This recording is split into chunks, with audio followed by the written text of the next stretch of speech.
Shalom, Israel. First off, I want to start off by saying Barakatha Yahweh, Ba'ashem Yahushua, Ba'ashem B'Kakwadash. I want to also give double honors to the apostles of Great Millstone. I'm not a part of the camp, but I do adhere to their word, and I do sincerely believe that they're the only camp who speaks 100% truth due to the prophecies that the Bible speaks of and the history. Shalom to all you brothers who speaks on the highways and byways, fulfilling prophecy and bringing us closer to our salvation of the hopeful elect. Hopefully I'm part of it. And shalom to all you brothers who sincerely believe in this word.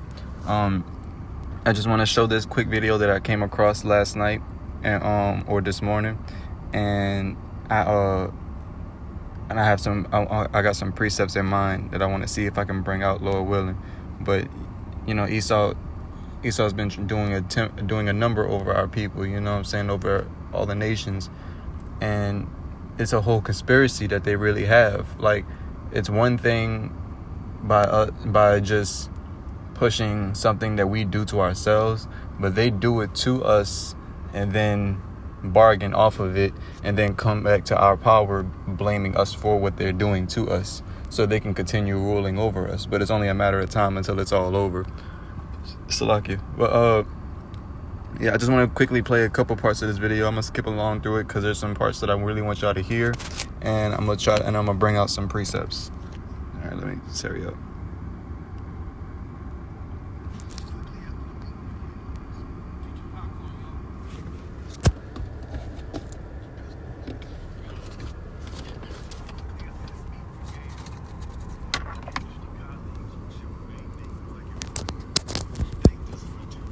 He then gave the floor to a man who only introduced himself by first name and gave no other details about his personal background.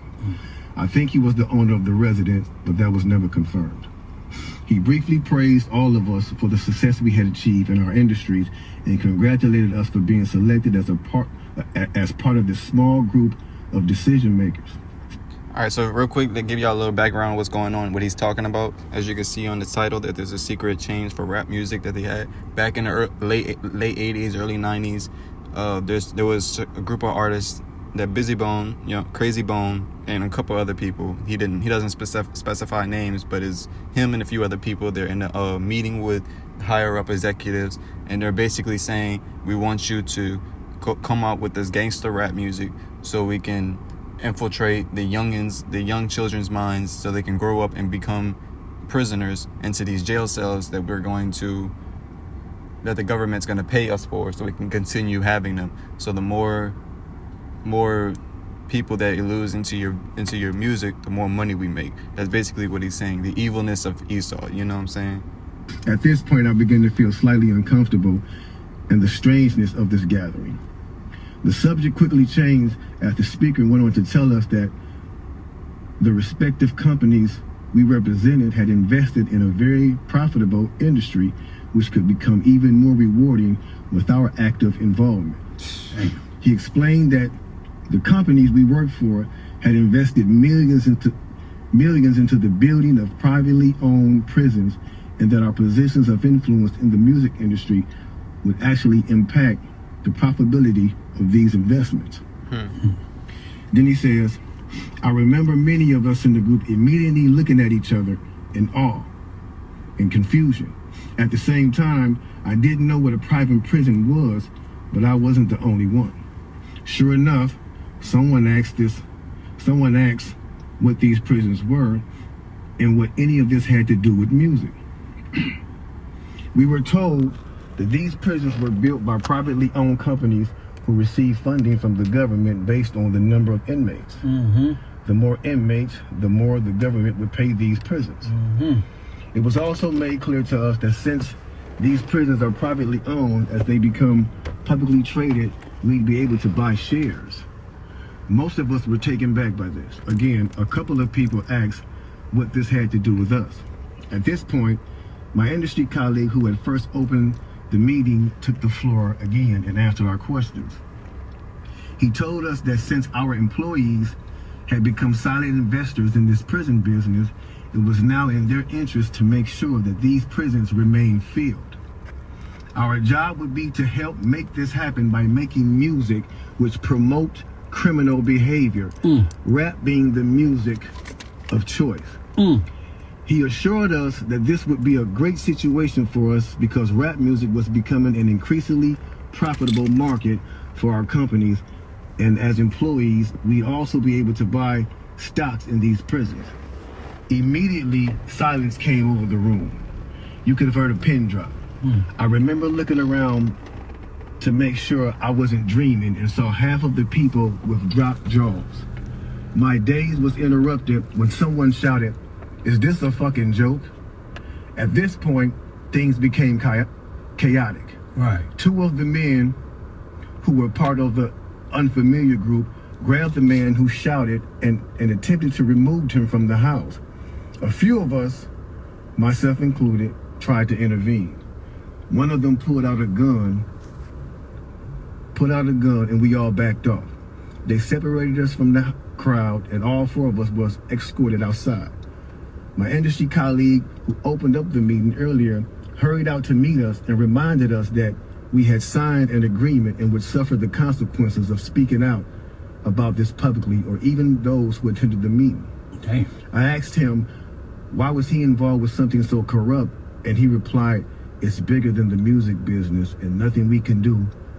No, it's bigger than the music business and nothing we want to challenge without risking consequences." We all protested as we walked back into the house. I remember word for word the last thing he said. "It's out of my hands now. Just remember you signed an agreement." All right, yeah, I'm gonna just stop it right there because there's a lot of stuff that he was going into, but that's the meat of it that I really wanted to go about, because Esau, there's been his hatred that's been going back and forth from the womb. You know what I'm saying? And there was something that Esau said that he vows he was gonna kill his brother. You know what I'm saying? When his father passed away, and he wasn't able to do it at that time, but that doesn't mean his descendants were going to carry on that wish. And let me go on.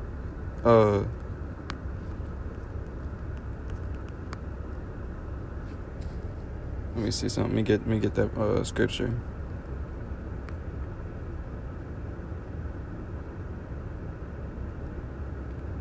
They're right there in Obadiah. You know what I'm saying? I couldn't get it for some reason.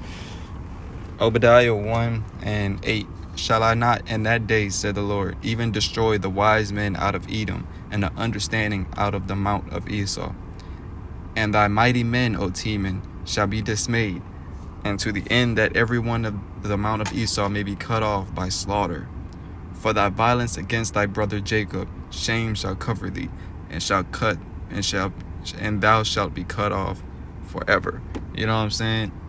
Since the day he brought us over here from these ships, from the day that he took us down in 70 AD, back in the first Roman Empire, back from when Jacob and Esau was wrestling in the womb, there was a destiny made for Esau. You know what I'm saying? That he was going to be destroyed, dismantled. You know what I'm saying? Desolate. It's crazy. You know what I'm saying? When you really think about it, that these prophecies are going on today, and not a lot of people are really concerned about this. They all know that this wickedness, that when you're signing yourself off to Satan, is not right.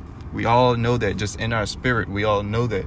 But Esau is playing on the fact that we've been poor, we know nothing, that we're just simple people right now. You know what I'm saying? That the children of darkness are wiser than the children of light in their generation. You know what I'm saying? Because we've been beat down and downtrodden and not given our history. So we're just simple-minded people right now. And Esau is playing on that and using ourselves to take us down, because he can't do nothing to us personally. So it's like the Most High sees all this. You know what I'm saying? And he's been jotting it down, and he's been writing it down, and it's soon gonna come to pass when Yahweh Shai and the angels are gonna come by and take him out.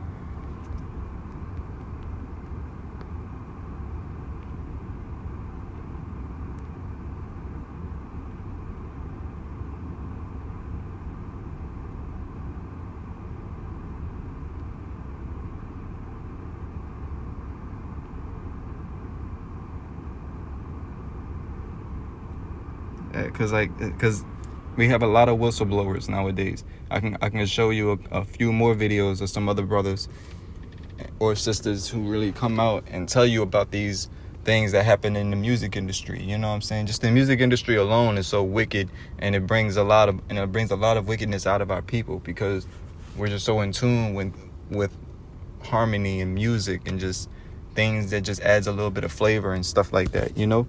But Jeremiah 49:10, but I have made Esau bare and uncovered his secret places, and he shall not be able to hide himself. His seed is spoiled, and his brethren and his neighbors, and he is not.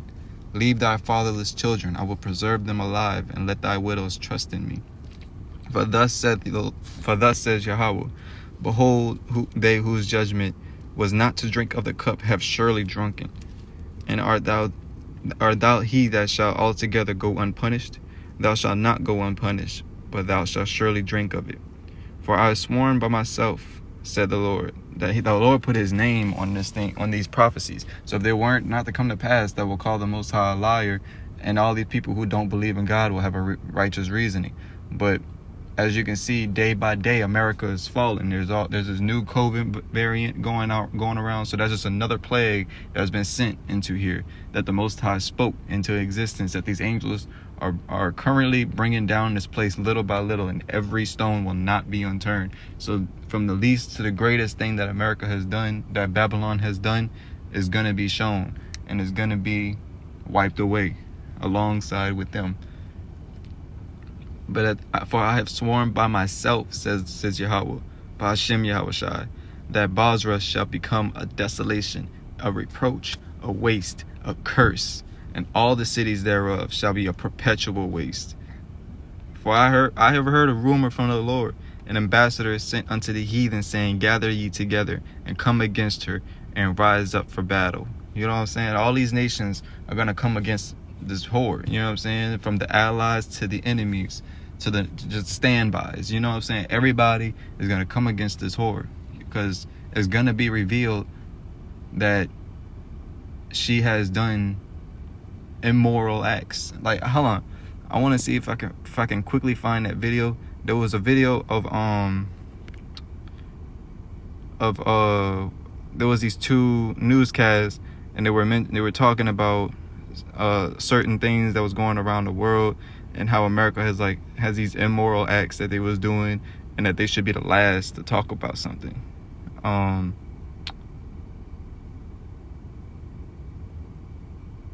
think it was this one right here. What you going for? What you going for? Let me listen. Shamsia. Shamsia. Agree with it that one of the assets that who stands accused of enabling, facilitating, and supporting. Salakia, give me 1 second, brothers. I don't know if this one's it. With the U.S., as Joe Biden would have it, taking its seat at the head of the table discussing democracy. And that's not just because of legacies of institutionalized racism. That's because on the key priorities of this administration, Secretary of State Anthony Blinken in particular, like corruption, the U.S. is a primary actor. We are the central node, for example, in a network of illegal and kleptocratic finance. You heard that, huh? You heard that, brothers? It's coming out. Everybody's starting to see it. Everybody's starting to come around to it. Passes through our financial system on route to financing. Those autocratic regimes that the ambassador points out are rising around the world. So the real crisis of credibility, not just looking at January 6th, but also looking at betrayed campaign promises. Joe Biden promised to stop offshore drilling and fracking, now is leading the largest auction of a territory, of U.S. territory, to enable offshore drilling. So when it comes to either the domestic promise or its relationship between the U.S. and those autocrats abroad, that's deeply problematic. And I don't think that we are in a position to be lecturing other governments. So there's a crisis of credibility at home. There's a crisis of the club model abroad. You mentioned 100 leaders coming to the table. Why those 100? We've been here before in the Cold War, dividing the world between the free world and what we used to call the slave world of the Soviet Union. Does that Cold War logic work. This is something that I hope to debate today, but one thing that I could point out is our systematic inability to pick good allies abroad. Secretary of State Antony Blinken recently in Latin America giving a speech for how we can defend democracy in the Americas ahead of this summit. Where is he doing it? He's doing it in Quito, where Ecuadorian President Guillermo Lasso had just introduced a state of emergency to crack down on protesters and distract from the revelations in the Pandora Papers of his extensive tax evasion, and later in Bogota, in Colombia, lavishing praise on President Ivan Duque, who stands accused of enabling, facilitating, and supporting massacres of indigenous, peasant, and social movement leaders. So we've got a crisis of credibility abroad, the club model, credibility at home, the club model abroad, and just as importantly, our model of cooperation across. The U.S. continues to insist on dominating multilateral fora, which could be avenues for the flourishing of democracy. That's, of course, the Organization of American States, which has led those coup efforts in places like Bolivia and earlier in Haiti, but as well as WHO. We're confronting a pandemic that doesn't care about whether you're a democracy or whether you're a communist regime, and yet we continue to insist on protecting our patents against global vaccination efforts, preventing the WHO from engaging with Russian, Chinese, Cuban vaccine candidates. These are things that require us to look beyond that division between free world and slave world, democratic and non-democratic. And so for those reasons, I think it's not a helpful framing. And Yeah, man. It's starting to come together, you know what I'm saying? They all starting to come together and see how bad America really is. And over time, hopefully by next year, it's going to get so bad where the Most High, Yahweh Shai, is going to have to come and going to set things right. Because we've been pushing for the kingdom to come this year, and hopefully next year things will work out. Until the next time, I say shalom.